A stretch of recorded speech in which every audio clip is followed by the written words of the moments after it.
And maybe if you can just preface the scene for people, like who the characters are.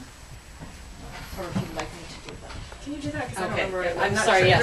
No, quite sure. Okay, so this is when Ate is starting to do some other work for wealthy Filipino families in order to earn some additional income. But that is yet again another fraught relationship, completely shaped in every way by class and, I guess, racialism in terms of skin color and such.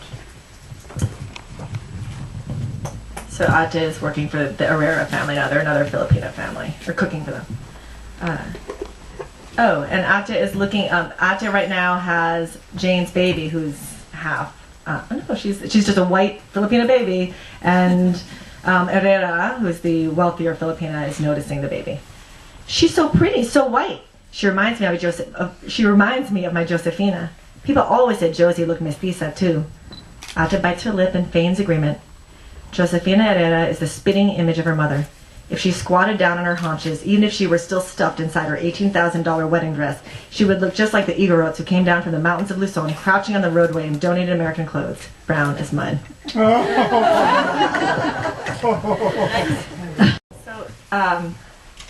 I wanted, again, I think it was a very organic decision, but certainly when I grew up, I was told to always wear sunblock and not be out in the sun, and my mom always wanted to wear a hat in soccer practice, but I was like, you have to head the ball, or you can't wear a hat, because she didn't want me to get dark.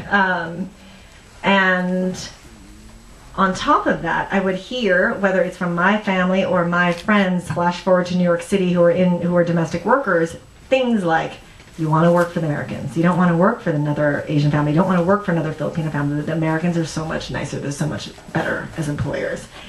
And so I was already talking very explicitly about race and racism across the brown-white divide, but it really does exist, and colorism certainly within the Filipina and the people of color community too, and I wanted to explore that too. Because again, I didn't want it to be too easy I just wanted to make the book complicated so that people had to say, well, you can't just say racism is bad if within a culture you're doing it too, and just interrogate it from many different directions. I think it's I'm going to make up an answer now, but I'll tell you, I didn't think about that. What I will say is, what I could say now, and I will say as if I meant to do it, is that it shows the similarity, that we're all struggling to connect with people we love,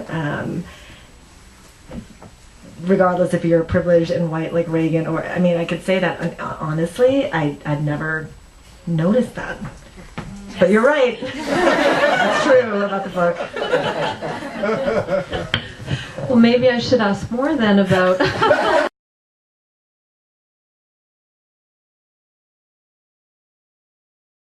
It's already late. It's late March, so we'll put it out in 2020. I'm like, no, that's too late. Like, it's going to be too dated. And so they rushed with me to get it out in 2019. I say that because at that moment we were getting a lot of interest from both the movie studios and a bunch of TV ones, and I had 3 months to edit it, and so I perhaps uncommercially, I was like, too much, I'm overwhelmed, and I shut it down. But we are now actively fielding submissions. My agent is, I'm on book tour, but she's doing all that stuff.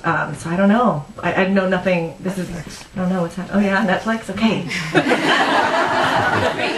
So now I'm going to be absolutely commercial. This is absolutely even more reason to buy the book tonight, perhaps several copies for people you know. Right, since I was 6 years old. And so that I wasn't thinking of it in that way. When I started writing the book, I didn't tell anyone except my family because I didn't think it would go anywhere, and I was almost embarrassed that I was trying to start something new at age 41, 42.